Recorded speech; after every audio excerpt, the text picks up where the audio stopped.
এক গ্রামে এক মূর্তিকার বাস করত। সে তার দক্ষতার জন্য দূর দূরান্তে পরিচিত ছিল। একদিন রাজা তাকে আদেশ দিলেন একটি বিশেষ মূর্তি তৈরি করতে, যা মন্দিরে স্থাপন করা হবে। মূর্তিকার জানত এই কাজ তার জীবনের সবচেয়ে কঠিন কাজ হতে চলেছে। সে পাহাড় থেকে দুটি পাথর নিয়ে এলো। একটি পাথর ছিল শক্ত এবং কঠিন, আর অন্যটি ছিল অপেক্ষাকৃত নরম। মূর্তিকার প্রথম পাথরটিতে কাজ শুরু করল। কঠিন পাথরটি বলল, আমাকে এত আঘাত করো না, আমি এত কষ্ট সহ্য করতে পারবো না, আমাকে ছেড়ে দাও। মূর্তিকার বিরক্ত হল এবং ভাবল, যদি এটি এতটাই দুর্বল, তবে আমি অন্য পাথরটি দিয়ে কাজ করব।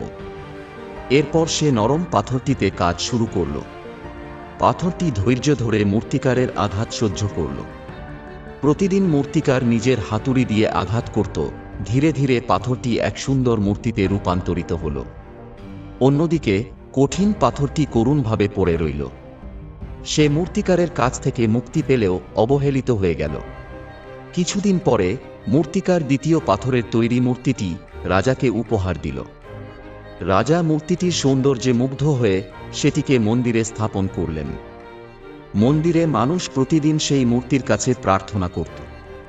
অন্যদিকে কঠিন পাথরটিকে মন্দিরের সিঁড়ি হিসেবে ব্যবহার করা হলো। মানুষ প্রতিদিন তার উপর দিয়ে হাঁটত। কঠিন পাথরটি তখন বুঝতে পারল ধৈর্য ও সহ্যের শক্তি কতটা মূল্যবান। গল্পের শিক্ষা: ধৈর্য ও কষ্ট সহ্য করার মধ্যেই সাফল্যের চাবিকাঠি লুকিয়ে থাকে। যারা কষ্ট এড়িয়ে চলতে চায় তারা জীবনে প্রকৃত সম্মান পায় না, কিন্তু যারা সব বাধা ধৈর্যের সাথে অতিক্রম করে তারা সত্যিকার অর্থেই সফল হয়।